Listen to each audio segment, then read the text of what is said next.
Morning student, हम पढ़ रहे थे वो संत पीपा के बारे में। वहाँ से आगे देखिए, सच्चे गुरु के प्रभाव से ही सांसारिक मनुष्य मोह माया को त्याग कर भवसागर को पार कर सकता है। गुरु रामानंद को ही वे श्रेय देते हैं, यानी उनके गुरु बताया था पिछले वीडियो में, उनके गुरु जो थे वो रामानंद जी थे और उसी को वो श्रेय देते हैं।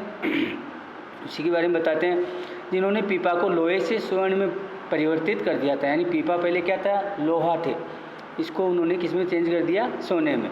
तथा अपनी चरण रज देकर, चरण यानी पैरों की रज कहते हैं धूल को, और पैरों की धूल से देकर संसार के फंदे को काट दिया था। यानी सांसारिक मोह माया को उन्होंने काट दिया था। ठीक है, आगे देखिए, दुआ है वापिस। तो आगे देखिए, लोहा पलट कंचन कियो सदगुरु रामानंद पीपा पद रज है सदा मिट्यो जगत को फंद। उन्होंने कहा लोहा को पलट के उन्होंने क्या कर दिया, सोना बना दिया था। सदगुरु कौन थे, रामानंद जी थे। पीपा पद रज है सदा, पीपा जो हमेशा उनके चरणों की धूल ही रहेगी, और इसके कारण मिट्यो जगत को फंद, इसके कारण उनकी जगत का जो छंद था, जो फंद था, वो भी मिट गया। आगे देखिए,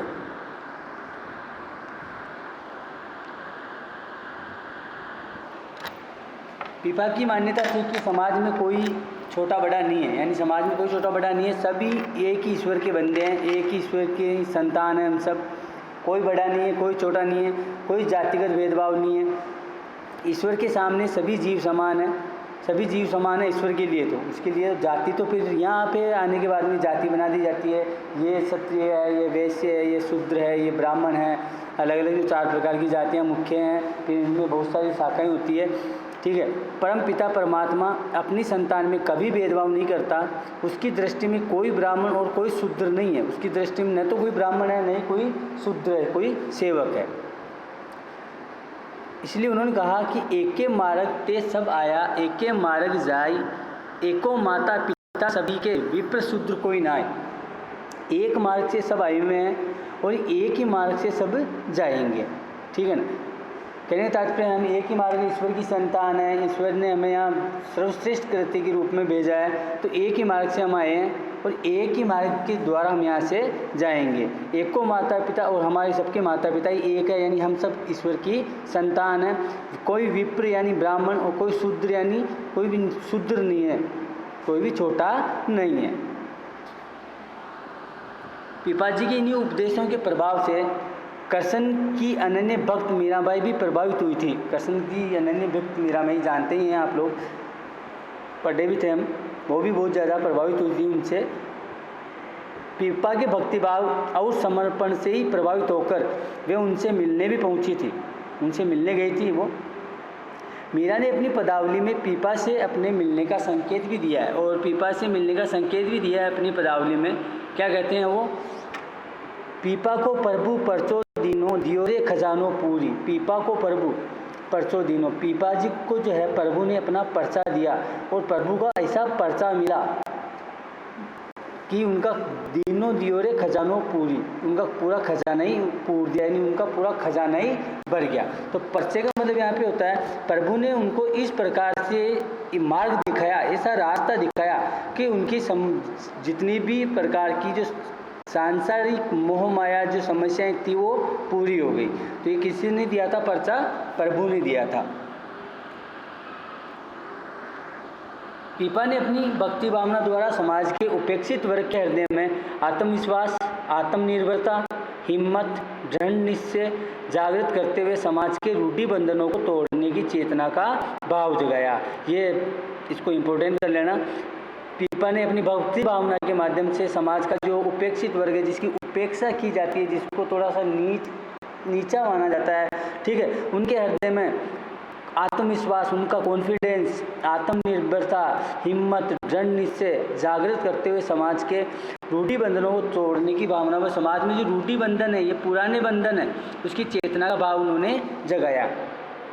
राजा होते हुए भी अपना संपूर्ण वैभव त्याग कर समाज सुधार और निर्गुण भक्ति साधना के प्रति इन्होंने अपना जीवन लगा दिया। और एक राजा थे, पहले पढ़ा था हमने पिछली वीडियो में, गागरोन के राजा थे, ये झालावाड़ में है गागरोन, वहाँ के राजा थे। लेकिन फिर भी उन्होंने अपना संपूर्ण वैभव, वो हम सोचते हैं, कल्पना करते हैं राजा के पास सब कुछ होता है क्योंकि पूरा साम्राज्य पर उसका अधिकार होता है और सब कुछ उसके पास होता है, कोई कमी नहीं होती है। इन संपूर्ण वैभव को उन्होंने त्याग दिया और समाज सुधार किया, केवल समाज को सुधारने की बात की और समाज सुधारक बन गए वो। और समाज में जितनी भी बुराइयां थी उनको दूर हटाने का प्रयास किया और निर्गुण भक्ति भावना की साधना के प्रति उन्होंने अपना जीवन लगा दिया। निर्गुण भक्ति साधना के प्रति पूरा जीवन उन्होंने समर्पित कर दिया। ये उनके जीवन की सबसे बड़ी विशेषता है। उनके जीवन की सबसे बड़ी विशेषता ही यही है। ठीक है, आगे देखिए। लोक संत के रूप में पीपा इसलिए भी अप्रिय थे क्योंकि वे हिंसा के घोर विरोधी थे। और लोक संत के रूप में पीपा अति प्रिय यानी बहुत ज़्यादा प्रसिद्ध क्यों थे? क्योंकि वे हिंसा के घोर विरोधी थे।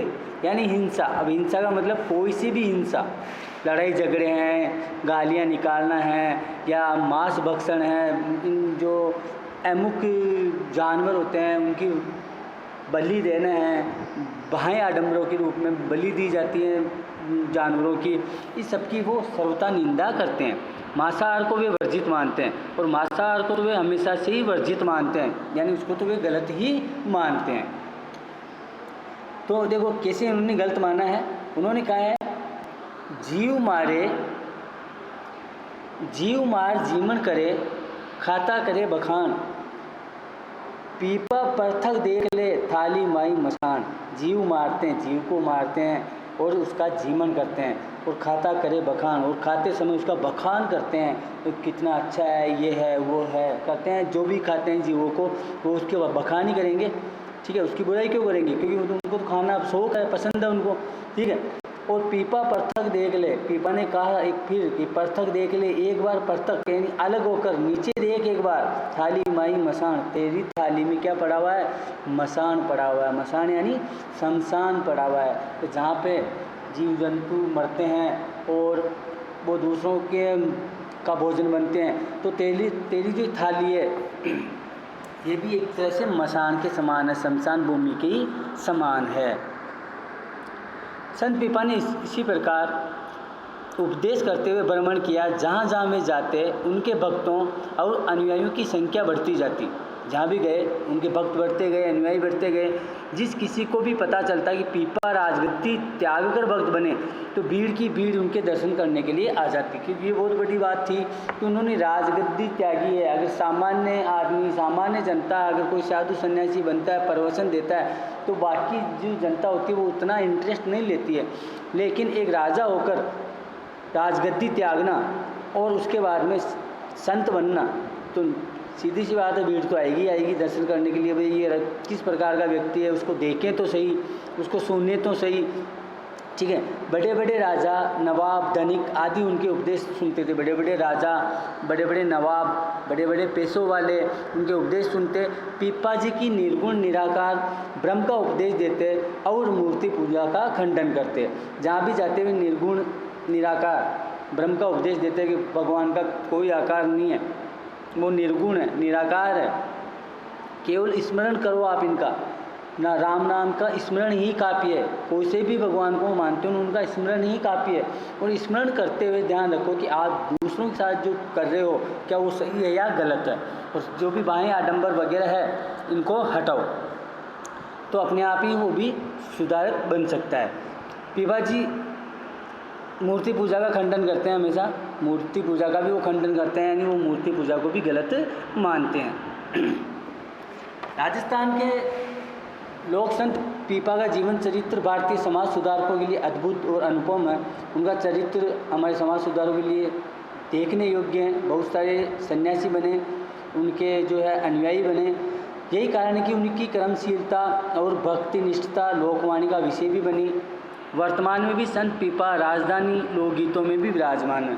वर्तमान में भी संत पीपा, बहुत सारे राजस्थान में हमारे लोकगीत है, वहाँ पे संत पीपा का नाम लिया जाता है। बड़े आदर के साथ, बड़े श्रद्धा के साथ उनका नाम लिया जाता है। उनकी वाणी अमर हो गई, उनका कहा अमर हो गया। उनकी अटूट भक्ति ने राजस्थान में समाज सुधार की चेतना को विकसित किया है। और इस उनकी अटूट भक्ति जो थी उनकी, ये इसने समाज सुधार की चेतना को विकसित किया है। आहू और काली सिंध नदियों के संगम स्थल पर बना प्राचीन जल दुर्ग उनका जन्म स्थल तथा शासन रहा है। आहू और काली सिंध दो नदियाँ हैं जो वहाँ से निकलती है गागरोन से, उनके संगम स्थल पर वो प्राचीन जल दुर्ग बना हुआ है, यानी दो तरफ नदियाँ हैं, बीच में दुर्ग बना हुआ है। वो जन्म स्थल आज भी उनका जन्म स्थल शासन स्थल जो है संगम स्थल बना हुआ है। लोग वहाँ हजारों की संख्या में देखने के लिए जाते हैं। यही उनकी भक्ति साधना की गहन गुफा, वहीं पे उनकी गुफा है जो आप देख सकते हैं, जहाँ उन्होंने भक्ति साधना की थी। समाधि स्थल भी वहीं हुआ, उनकी समाधि भी वहीं मौजूद है तथा विशाल मंदिर एवं आश्रम भी विद्यमान है। विशाल मंदिर है भगवान संत पीपा का तथा आश्रम भी है, जहाँ पे श्रद्धालु जो आते हैं वो वहाँ पे रहते हैं और संत पीपा के प्रवचन सुनते हैं। माना जाता है कि विक्रम संवत 1417 में इनका देवलोक गमन हुआ, परंतु जीव मात्र की समानता के प्रबल पक्षधर लोक संत पीपा आज भी हमारे हृदय में जीवित है और लोक संत पीपा आज भी हमारे हृदय में कहीं ना कहीं जीवित है। ठीक है, क्योंकि उनका जो विक्रम संवत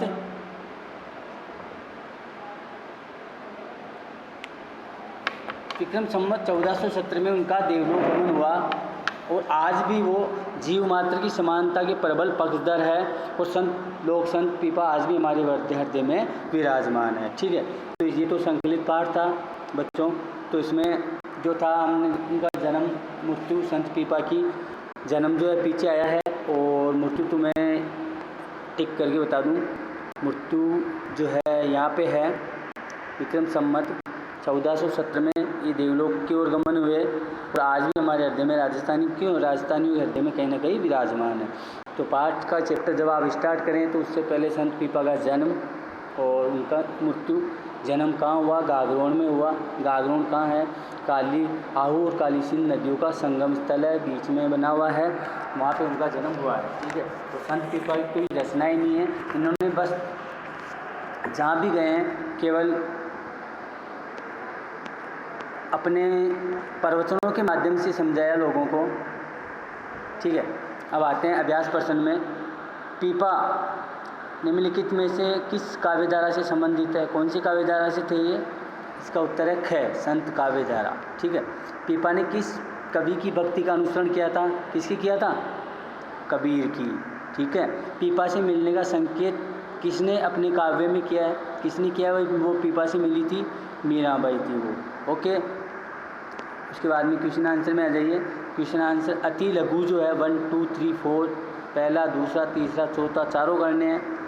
लघु में 5वां, 6वां, 7वां ये भी तीनों करने हैं। निबंधात्मक क्वेश्चन में आ जाइए, उसमें 9वां करना है। संत पीपा का चरित्र चित्रण, यानी वो किस प्रकार के व्यक्ति थे, तो उनके व्यवहार के बारे में, कभी वो धर्मालु व्यक्ति थे, समाज सुधारक थे। ठीक है, और वो भाई आडंबरों का विरोध करने वाले थे, तो ये इसमें 9वां करना है। इसके बाद में 10वां निम्नलिखित पंक्तियों की सप्रसंग व्याख्या कीजिए। इसका दूसरा यानी ख, पीपा ने अपनी भक्ति भावना देश बड़ी विशेषता है। यहाँ से यहाँ तक पाठ के अंदर से आपको सप्रसंग व्याख्या में संत पीपा पाठ के नाम से संकलित संत पीपा के प्रवचनों को लेखक के द्वारा उजागर किया गया संकलन है, अलग अलग ग्रंथों से उठाया गया। संत पीपा के बारे में मीराबाई ने उल्लेख किया तो कुछ मीराबाई की बातें, रामानंद जी ने उल्लेख किया तो रामानंद जी की बातें, कुछ बातें वहाँ गागरोन से भी इकट्ठी हुई होगी, जहाँ उनका समाधि स्थल है, जहाँ उनका जन्म स्थान है, जहाँ उनका साम्राज्य जो स्थान है वो भी वही है। तो ये पाठ था हमारा संत पीपा, समझ में आया होगा, इसी मुझे ऐसा है। ठीक है, बाकी पढ़ना, इसको समझना, देख करके एक बार 2 बार, और फिर भी अगर आपको कोई समस्या आती है तो आप मेरे से पूछ लेना। ओके, धन्यवाद, थैंक यू।